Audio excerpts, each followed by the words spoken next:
할렐루야. 오늘도 하나님과 동행하는 귀한 하루였을 줄 믿습니다. 하나님께서 여러분들을 지켜주시고 또 인도해 주셔서 여기까지 오도록 하셨습니다. 오늘 수요일 저녁을 주셔서 또한 하나님께 예배토록 하신 우리 귀한 주님을 오늘도 예배하며 찬양하기를 원합니다. 기도하겠습니다. 아버지 하나님, 참으로 감사합니다. 하나님께서 우리를 사랑하셔서 지금까지 인도해 주시고 또한 이 예배의 자리를 허락하셔서 주님께 엎드리게 하심을 감사드립니다. 오늘도 하나님께 예배하는 이 수요일 저녁 온전히 하나님만 생각하게 하여 주시고 온 마음과 정성을 다해 주님께 엎드리는 귀한 시간이 되게 하여 주옵소서. 무엇보다도 주님, 이 예배를 통해서 우리 한 사람 한 사람 만나 주시고 또한 주님 앞에 엎드린 모든 하나님의 백성들을 축복하여 주시옵소서. 이 예배의 시종을 주님께 의탁하오며 예수 그리스도의 이름으로 기도하옵나이다. 아멘. 다 함께 찬송가 70장 찬양 드립니다.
찬송가 하나 더 하겠습니다. 찬송가 94장 함께 찬양하겠습니다.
귀한 것은 없네.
예수밖에는 없네.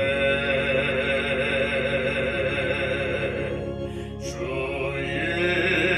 예수보다 더 귀한 것은 없네. 이 세상 행복과 바꿀 수 없네. 유혹과 핍박이 몰려와도 주 섬기는 내 맘 변치 않아. 세상 즐거움 다 버리고 세상 자랑 다 버렸네. 주 예수보다 더 귀한 것은 없네.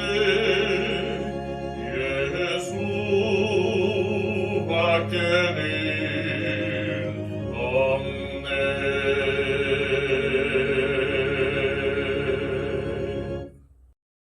이 시간 우리에게 주시는 하나님의 말씀은 신약성경 마가복음 12장 1절에서 12절까지의 말씀입니다. 신약성경 74쪽입니다.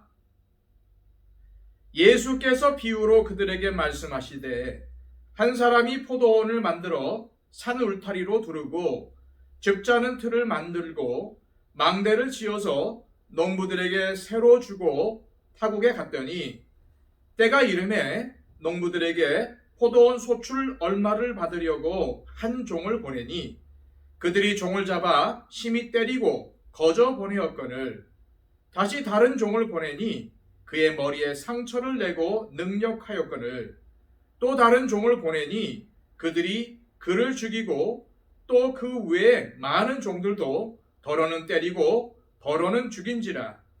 이제 한 사람이 남았으니 곧 그가 사랑하는 아들이라.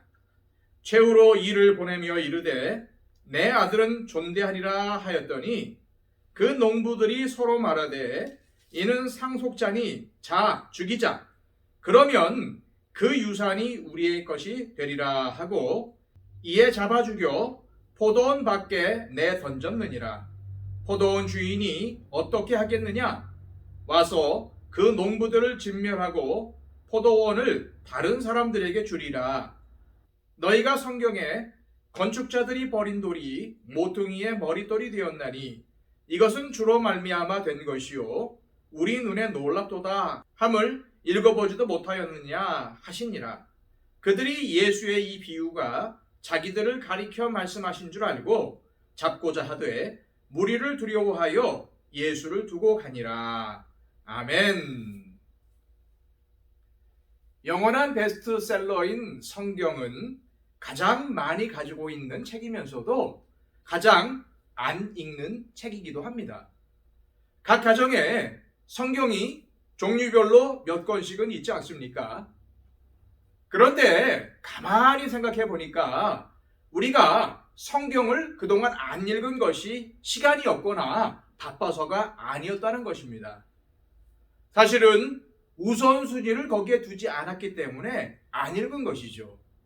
정말로 성경을 읽는 것에 우선순위를 두고 읽으려고만 했다면 얼마든지 읽을 수 있었다는 것입니다. 읽기에 정말로 두꺼운 성경이지만 그 내용을 딱 한 단어로 요약할 수 있습니다. 그것은 관계입니다. 성경은 관계에 대한 책입니다. 하나님과의 관계를 어떻게 해야 하는가, 이웃과의 관계를 어떻게 해야 하는가를 알려주는 책이 바로 성경책입니다. 그런데 성경은 하나님과 사람과의 관계에 심각한 문제가 생겼다는 사실을 보여줍니다. 죄 때문에 하나님과 사람 사이의 관계가 깨어졌고 따라서 사람과 사람 사이의 관계도 깨어지고 말았습니다. 그래서 이 세상에 이토록 수많은 문제들이 발생하고 있는 겁니다. 그러므로 성경은 죄의 문제를 해결하여 하나님과 사람과의 관계, 또 사람과 사람과의 관계를 회복시키기 위해 하나님께서 보내신 분이 바로 예수 그리스도시라는 사실을 알려줍니다. 또한 예수님이 어떠한 분이신지를 보여주는 책이 바로 성경책이기도 하지요. 그리고 또 예수님을 통해서 하나님이 어떠한 분이신지, 하나님이 정말로 원하시는 것이 무엇인지, 하나님의 마음이 무엇인지를 보여줍니다. 이러한 예수님이 잡혀 돌아가시기 얼마 전에 오늘 본문의 비유를 말씀하셨습니다. 1절 말씀입니다. 예수께서 비유로 그들에게 말씀하시되 한 사람이 포도원을 만들어 산 울타리로 두르고 줍지 않은 틀을 만들고 망대를 지어서 농부들에게 세로 주고 타국에 갔더니, 울타리를 치는 것은 여우와 멧돼지와 같은 들짐승들로부터 포도원을 보호하고 또 포도나무 가지들이 자기 땅에서 남의 땅으로 넘어가는 것을 방지하기 위해서 친 것입니다. 그런 후 주인은 포도원 안에 포도즙 짜는 틀을 만들고 망도 보고 그 안에 거할 수도 있는 망대도 지어서 세웁니다. 그리고 농부들에게 포도원을 새로 주고 타국으로 떠나지요. 그 당시 땅 주인이 새로운 포도원을 만들고 소작인 농부들에게 밭을 맡기고 가는 것은 상당한 모험이었습니다. 왜냐하면 포도원을 만들었다고 당장 이익을 보는 것이 아니었기 때문입니다. 열매를 얻으려면 최소한 4년을 기다려야 됐고 5년째가 되어서야 첫 수확을 기대할 수가 있었습니다. 그럼에도 불구하고 이렇게 포도원을 만들어 새를 주고 떠난 주인의 행동들을 보면은 자신의 포도원에서 아름다운 열매들을 거둘 것이라는 기대감을 갖고 있었다는 것을 보여줍니다. 이 이야기가 주는 교훈이 있습니다. 여기서 포도원 주인은 물론 하나님을 가리킵니다. 마가복음 12장에 이 비유를 악한 농부의 비유라고 부르는데 사실은 농부들보다는 포도원 주인에게 초점이 맞춰져 있습니다. 그리고 이 비유는 이사야 5장을 염두에 두고 예수님께서 하신 말씀입니다. 이사야 5장에 보면은 소위 포도원 노래라는 것이 나옵니다. 주인이신 하나님이 포도원을 만드시고 극상품 포도나무, 즉 최고로 품질 좋은 포도나무를 심습니다. 왜 그렇게 하셨을까요? 당연히 좋은 포도 열매를 맺기를 기대하면서 그렇게 하신 것입니다. 그런데 그렇게 정성을 들였는데도 불구하고 이 포도원은 좋은 포도가 아니라 나쁜 포도 열매를 맺습니다. 다시 말해서 하나님께서는 이스라엘을 부르시고 좋은 열매 맺기를 기대하셨지만 그들은 그러한 주님의 기대와는 달리 아주 악한 짓만 일삼다가 결국은 실패하고 맙니다. 그래서 하나님은 아들이신 예수 그리스도를 이 땅에 보내셔서 그를 통해서 새로운 백성들을 부르시고 그들로부터 좋은 열매를 기대하십니다. 하나님은 열매를 매우 중요하게 생각하십니다. 바리새인들처럼 겉으로는 멋지고 거룩하게 보이지만 실제로는 그 안에 더러운 것으로 가득 차 있는 것을 하나님은 굉장히 싫어하십니다. 아주 가증스럽게 여기시죠. 그것을 어떻게 알 수 있을까요? 예수님께서 바리새인들이 그렇게 한 것을 계속 지적하셨기 때문입니다. 하나님은 우리가 잎은 무성하지만 정작 열매가 없는 무화과나무 같은 사람들이 되기를 원치 않으십니다. 하나님은 지금 우리가 좋은 열매를 맺는 삶을 살기를 원하십니다.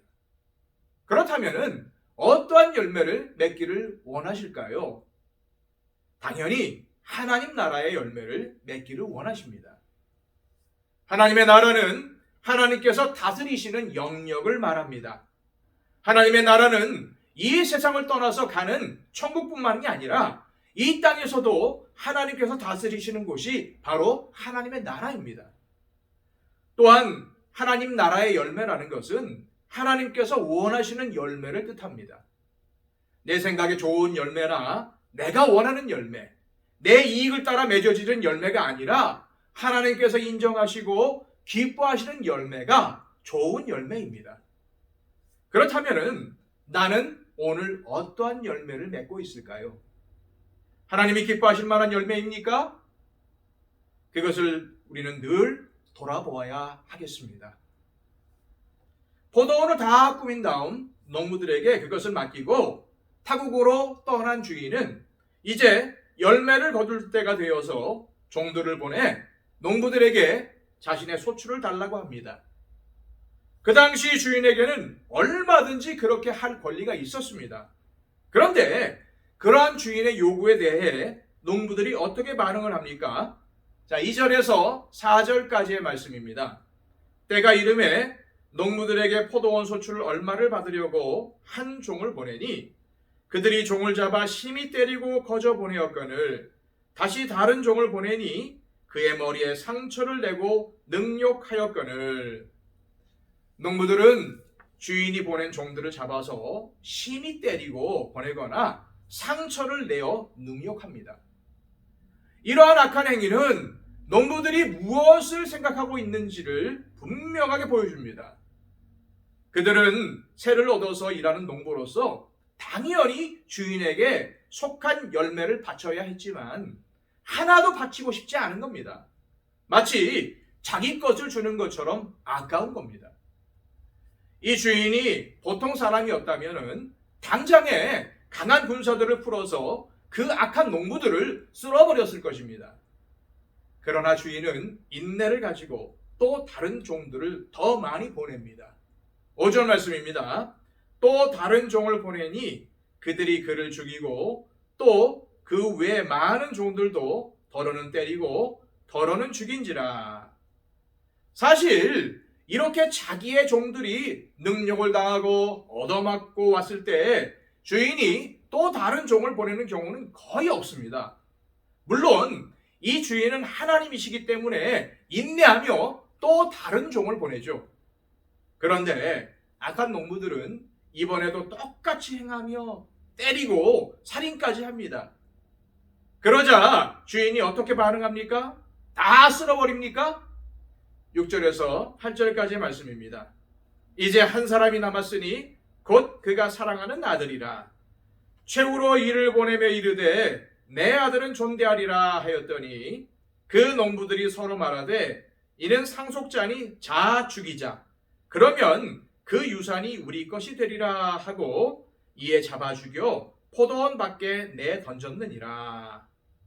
주인은 마침내 자신의 아들을 보내면서 그들이 자기 아들은 존경할 것이라고 기대합니다. 그러나 주인의 생각과는 정반대로 그 악한 농부들은 이 주인의 아들까지도 잡아 죽입니다. 그들은 주인의 아들을 보자 아들을 보낸 것을 보니 주인이 죽은 게 아닌가라고 짐작을 합니다. 그 땅을 물려받을 유일한 상속인이 이 아들인데 그를 죽이면 그 땅이 자기들의 것이 될 것이라고 생각을 했습니다. 그래서 그 아들을 죽인 거죠. 그 당시의 법은 상속인이 없는 땅은 임자 없는 땅이라고 명시를 해서 어느 일정 기간 동안 아무도 찾지 않으면 그 땅은 누구든지 먼저 차지한 사람의 것이 되었습니다. 그러니까 그런 배경 속에서 이 농부들이 그 땅을 차지하기 위해서 주인의 아들을 죽인 것입니다. 이 악한 농부들의 악한 행동에 대해서 말씀하신 예수님은 자문자답을 하십니다. 9절 말씀입니다. 포도원 주인이 어떻게 하겠느냐? 와서 그 농부들을 진멸하고 포도원을 다른 사람들에게 주리라. 세를 얻은 농부들이 마땅히 해야 할 일은 주인에게 포도원 소출 중 얼마를 바치는 것이었습니다. 그것은 특별한 일이 아니라 너무나도 당연한 일이었죠. 그러나 오늘 비유에 나오는 농부들은 주인을 배신하고 열매를 주지 않았고 심지어 주인이 보낸 종들을 때리며 죽이며 최후에는 그의 아들까지도 죽였습니다. 그러므로 그들은 주인의 심판을 면치 못하게 되고 포도원은 다른 사람들이 새로 받게 된다는 것입니다. 이 비유를 통해서 예수님은 유대인의 조상들이 선지자들을 핍박하고 죽였던 것처럼 이제 유대인들은 하나님의 아들이신 자기를 곧 죽이게 될 것임을 말씀하십니다. 그러나 그들이 계속 자신을 거부하고 나중에 죽이기까지 한다면 그들은 하나님의 심판을 결코 면하지 못할 것임을 그들에게 경고하시고 계시는 것입니다. 6절 말씀에서 주인이 자기 아들을 보낸 것이 마지막이었듯이 하나님의 아들이신 예수님은 하나님께서 이 세상에 보내시는 마지막 메신저라는 것을 보여줍니다. 하나님께서는 그 백성의 말도 안 되는 악행과 반역에도 불구하고 계속해서 당신의 종인 선지자들을 보내셨습니다. 계속해서 그들에게 기회를 주신 것이죠. 그러나 그 기회도 언젠가는 끝이 날 때가 있다는 것을 이 비유를 통해서 말씀하신 것입니다. 하나님은 오래 참으시지만 영원토록 참지는 않으십니다. 그것은 하나님의 인내가 바닥나거나 너무나도 화가 나서가 아니라 공의를 이루시기 위함입니다. 하나님은 우리의 죄와 악함과 실수를 다 참아주고 계십니다. 기다려주십니다. 인내하십니다. 저도 그것을 너무 많이 느낍니다. 내가 하나님이 당연히 기뻐하지 않는 일을 하는데도 오히려 죄를 짓고 남을 속이고 거짓말하고 있는데도 아무 일도 일어나지 않는다면 죄를 지어도 사고가 나는 것도 아니고 그래서 괜찮을 줄 알고 계속 죄를 짓는다면 그 사람처럼 불쌍한 사람이 없습니다. 하나님이 능력이 없거나 모르거나 눈 감아주셔서 그런 겁니까? 그런 게 아니라 기다려주시고 계시는 겁니다. 참고 계시는 겁니다. 그런데도 우리는 하나님을 오해하는 경우가 많습니다. 또 반대로 오해하는 경우도 있습니다. 하나님을 안 믿으면 무조건 죽이고 따르지 않으면 다 멸망시키는 하나님으로 잘못 알고 있는 사람들도 많습니다. 그러나 성경을 읽어보면 하나님은 그런 분이 아니십니다. 죄인이 돌이켜 회개하고 구원받기를 원하십니다. 구약에 보면은 하나님이 잔인하게 다 죽이라고 하셨다고 잘못 알고 있는데 사실은 잘못된 우상을 숭배하던 자들에게 참고 또 참고 또 참으시다가 이스라엘을 사용하셔서 그들을 심판하신 것입니다. 하나님은 아무리 극악무도한 죄인이라도 돌이켜 회개하고 주님 앞에 나오면 구원해 주십니다. 하지만 마침내 때가 되면 참고 또 참으시다가 결국 하나님은 이 세상을 그 행위대로 심판하실 것입니다. 그렇다면 우리는 무엇을 해야 할까요? 먼저 자신의 삶을 돌아보며 주님의 뜻대로 열매를 맺는 삶을 살아야 할 것입니다. 그리고 더 나아가 나뿐만 아니라 내 주변에 믿지 않는 가족, 친구, 이웃을 주님께로 인도하기 위해서 최선을 다해야 할 것입니다. 천국에 갔을 때에 나는 예수님 믿고 구원받아서 가지만 내가 사랑하는 사람들이 거기 없고 지옥에 가 있다면은 이 세상에서 아무리 많은 것을 누리며 아무리 훌륭하고 높고 존경받는 삶을 살았다 한들 그것이 무슨 소용이 있겠습니까? 이 땅에서는 아무리 길어봤자 100년 남짓입니다. 그것은 영원에 비하면 아무것도 아닙니다. 영원이라는 것은 몇천 년, 몇만 년도 아니고 우리가 상상할 수 없을 정도로 긴 기간입니다. 그 엄청나게 긴 기간 동안 저 멸망 가운데 가 있고 이 땅에서만 반짝하면은 그것이 무슨 소용이 있겠습니까? 그래서 바로 내가 사랑하는 그 사람이 나와 함께 구원받아 천국에 가서 함께 하나님을 예배하는 그 영원을 누릴 수 있도록 우리가 섬기고 기도하며 복음을 전해야 합니다. 10절에서 11절까지의 말씀입니다. 너희가 성경에 건축자들이 버린 돌이 모퉁이의 머릿돌이 되었나니 이것은 주로 말미암아 된 것이요 우리 눈에 놀랍도다 함을 읽어보지도 못하였느냐 하시니라. 이 말씀은 시편 118편에서 인용한 말씀입니다. 예수님께서 이 말씀을 하시었을 때는 수많은 사람들이 유대인의 큰 명절 중 하나인 유월절을 지키기 위해서 이곳저곳에서 예루살렘에 와 있는 상황이었습니다. 유대인들은 이 시편 118편은 유월절마다 노래했기 때문에 여기서 인용하신 이 구절은 그들이 너무나도 잘 아는 말씀들이었습니다. 예수님은 여기서 건축자들이 버린 돌이 건물에서 가장 중요한 머릿돌이 된 것처럼 유대인들이 메시아로 온 자신을, 하나님의 아들인 자신을 끝까지 거부하지만 자신은 결국 하나님의 구원의 중심이 될 것임을 말씀하고 계시는 것입니다. 많은 사람들이 인생에서 자신에게 선택권이 없는 데에 대해 불공평하다고 말합니다. 혹시 여러분은 나는 왜 저런 부모님 밑에서 태어났지? 우리 집안은 왜 이렇게 부유하지 못하지? 나는 왜 이 모양이 이 꼴이지? 이런 생각들을 해보셨을 것입니다.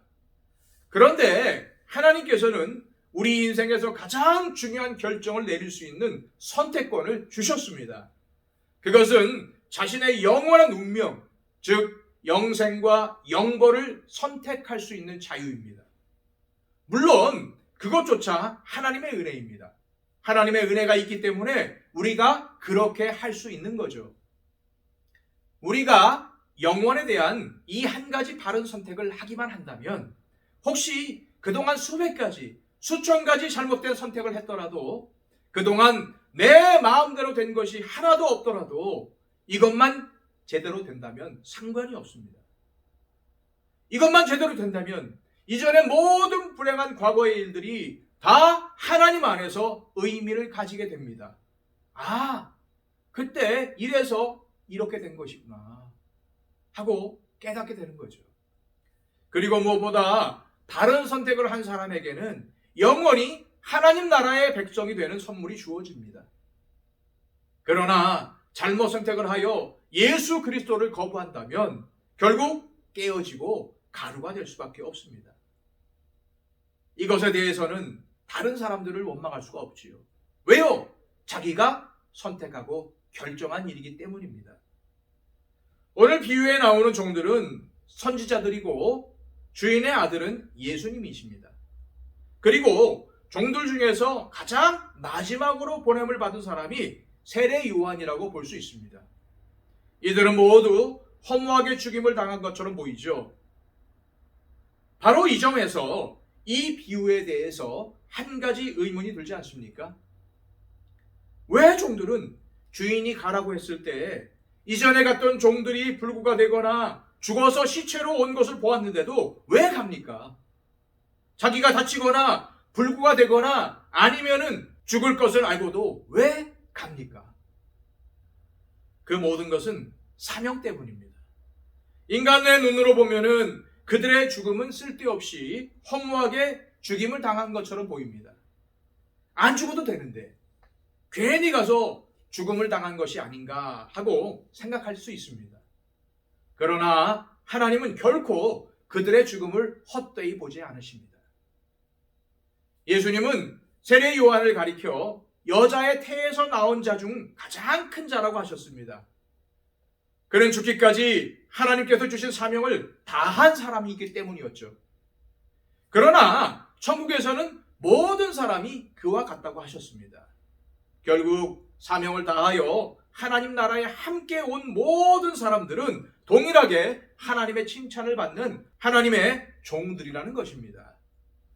세상의 시각으로 볼 때 그들의 죽음은 실패인 것 같고 헛된 것 같고 바보 같아 보입니다.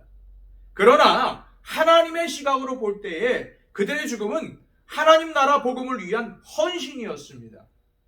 그리고 마침내 하나님의 아들이신 예수 그리스도께서 그 누구보다도 더 참혹한 고난을 당하시고 비참하게 십자가의 죽음을 당하셨습니다. 너무나도 무기력하게 죽음을 당하신 예수님이었지만 하나님은 그를 높여주시고 모든 이름 위에 뛰어난 이름이 되게 하셨습니다. 무슨 말씀입니까? 주님의 복음을 위해 죽기까지 순종하며 헌신하는 사람들을 하나님은 결코 그냥 두지 않으시고 높여주신다는 말씀입니다.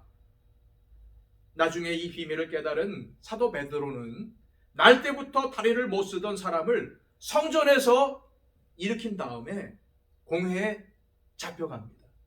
공회는 예수님을 죽이기로 결의하고 예수님을 십자가에 못 박은 자들입니다. 그리고 그 제자들까지도 잡아 죽이려는 자들이었습니다. 그 예수님을 죽인 자들이 시퍼렇게 눈을 뜨고 자기를 죽이려고 하는 상황에서 베드로가 뭐라고 고백을 합니까? 예수님을 죽인 사람들 앞에서 이렇게 선포합니다. 사도행전 4장 10절에서 12절까지의 말씀입니다. 너희와 모든 이스라엘 백성들은 알라. 너희가 십자가에 못 박고 하나님이 죽은 자 가운데서 살리신 나사렛 예수 그리스도의 이름으로 이 사람이 건강하게 되어 너희 앞에 섰느니라. 이 예수는 너희 건축자들의 버린 돌로서 집 모퉁이의 머릿돌이 되었느니라. 다른 이로서는 구원을 받을 수 없나니 천하 사람 중에 구원받을 만한 다른 이름을 우리에게 주신 일이 없음이라. 놀랍게도 시편 118편을 인용하여 예수님께서 하셨던 그 말씀을 베드로가 예수님을 죽인 사람들 앞에서 담대하게 인용하며 선포했습니다. 그 말씀이 예수님에게서 이루어졌다는 것입니다. 그렇습니다. 이 건축자들이 버린 돌이지만 모퉁이 돌이 되신 예수 그리스도만이 우리의 구원이십니다. 그분이 죽으셨다가 부활하심으로 우리의 구원이 가능하게 되었습니다. 그분의 고난은 우리를 위한 고난이었고 그분의 부활은 우리를 위한 부활이었습니다. 그분이 다시 사셨으므로 우리도 역시 살아날 것입니다. 부활하신 주님께서 새로운 생명을 주셨으므로 우리는 고난의 골짜기와 같은 인생 가운데서도 승리의 기쁨을 누리며 나아갈 수 있게 되었습니다. 바로 이것이 복음입니다. 우리가 사랑으로 섬기고 또 입을 열어 예수님의 복음을 증거할 때에 그 결과가 어떻게 될지 아무도 모릅니다. 물론 예수님을 전하다가 무시당할 수도 있고 어려움을 당할 수도 있습니다.